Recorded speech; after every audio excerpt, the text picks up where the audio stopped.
بسم اللہ الرحمن الرحیم۔ سوال کیا گیا ہے کہ مرحومین کی طرف سے قربانی کا کیا حکم ہے؟ تو اس سلسلے میں واضح بات یہ ہے کہ مرحومین کی طرف سے قربانی کی جا سکتی ہے، اور یہ رسول اللہ صلی اللہ علیہ وسلم کے عمل مبارک اور صحابہ رضوان اللہ علیہم اجمعین کے عمل سے ثابت ہے۔ اور اس سلسلے میں جو دلائل ہیں، سیدنا ابو ہریرہ کی روایت ہے کہ رسول اللہ صلی اللہ علیہ وسلم کے بارے میں فرمایا ان رسول اللہ صلی اللہ علیہ وسلم اذا كان اراد ان يضحي اشترك بشيء عظيمين سمينين اقرنين املحين موجوعين فذبح احدهما عن امته لمن شهد له بالتوحید وشہد له بالبلاغ وذبح الآخر عن محمد وعن آل محمد صلی اللہ علیہ وسلم۔ جس کا مطلب واضح ہے کہ جب آپ صلی اللہ علیہ وسلم قربانی کرنا چاہتے تو دو بڑے موٹے تازے سینگوں والے چتکبرے بکرے خسی کیے ہوئے مینڈھے خریدتے، اور ان میں سے ایک اپنی امت کی طرف سے ان لوگوں کی جانب سے ذبح فرماتے جو توحید و رسالت کی گواہی دیتے، اور دوسرا محمد صلی اللہ علیہ وسلم اور آپ کے آل کی طرف سے۔ تو اس سے پتہ چلا کہ مرحومین کی طرف سے قربانی درست ہے۔ اسی طرح محمد ابن محمد المختار الشنقیطی فرماتے ہیں کہ میت کی طرف سے قربانی کرنا جائز ہے، کیونکہ صحیح حدیث سے رسول اللہ صلی اللہ علیہ وسلم سے اپنی طرف سے اور امت کی طرف سے کرنا ثابت ہے۔ اس سلسلے میں امام بغوی رحمۃ اللہ علیہ نے شرح السنہ میں نقل کیا ہے عبداللہ ابن مبارک کا قول کہ وہ فرماتے ہیں کہ غنیۃ الالمعی میں لکھا ہے، جس کا خلاصہ ہے کہ جس شخص نے میت کی طرف سے قربانی کی اسے رخصت ہے، اور اس نے بھی دلیل کے مطابق کی، اور جس نے منع کیا اس کے پاس بھی کوئی دلیل نہیں ہے۔ ثبوت کی دلیل یہ ہے کہ حضور صلی اللہ علیہ وسلم دو دمبے قربان فرماتے۔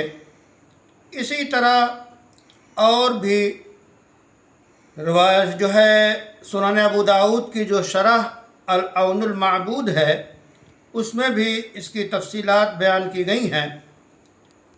اور امام حضرت علی رضی اللہ تعالیٰ عنہ سے روایت ہے کہ حضرت علی دو دمبے خریدتے، اور ایک اپنی طرف سے اور ایک رسول اللہ صلی اللہ علیہ وسلم کی طرف سے قربانی کرتے، اور یہ ان کا معمول تھا۔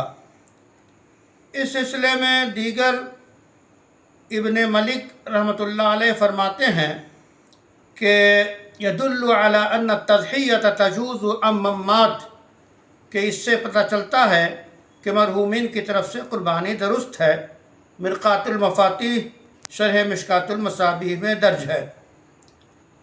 اور بھی جو ہے دلائل ہیں کہ اوصانی ان اضحی عنہ، یجوز التضحیہ عن المیت سواء کان تبرع به احد المیت او کان من مال المیت۔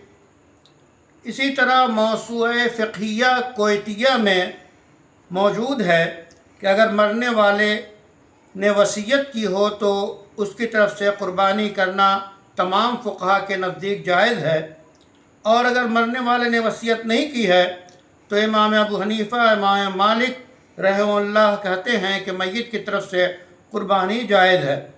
تو اس سلسلے میں جہاں تک مسالک کا تعلق ہے تو علماء احناف کا مسلک بہت واضح ہے کہ مرحومین کی طرف سے قربانی صحیح ہے۔ البنایہ شرح الہدایہ میں یہ تفصیل درج ہے۔ ایسی علماء شوافع کا مسلک بھی یہی ہے کہ لو ضحى عن میت جاز، شرح سنہ بغوی میں موجود ہے۔ اسی طرح علماء حنابلہ بھی کہتے ہیں کہ علامہ ابن تیمیہ کہتے ہیں کہ قربانی کرنا میت کی طرف سے جائز ہے، مجموعۃ الفتاویٰ میں یہ موجود ہے۔ تو یہ وہ ائمہ اربع رحمہم کے نزدیک میت کی طرف سے قربانی جائز ہے اور ایصال ثواب کے لیے ہے۔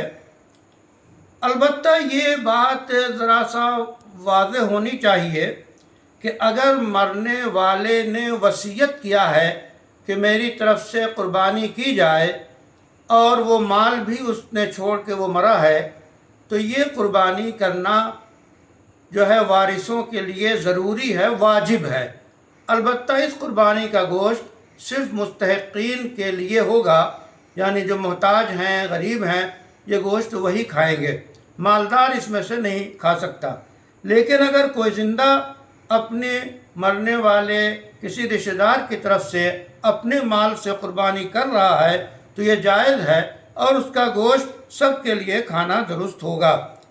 تو اس سلسلے میں مرحومین کی طرف سے قربانی کی جائے یا نہ کی جائے، علماء احناف، علماء شوافع، علماء مالکیہ، علماء حنابلہ چاروں مسالک سے ثابت ہے۔ اس سلسلے میں ایک واضح بات یہ بھی آنی چاہیے کہ بہت سے اہل حدیث حضرات کا خیال ہے کہ مرحومین کی طرف سے قربانی درست نہیں ہے، تو یہ ان کی رائے کا احترام کیا جاتا ہے، لیکن جمہور علماء مرحومین کی طرف سے قربانی کے قائل ہیں۔ اللہ تعالیٰ سے دعا ہے کہ قربانی کے ایام میں بہتر سے بہتر قربانی کرنے کی توفیق عطا فرمائے۔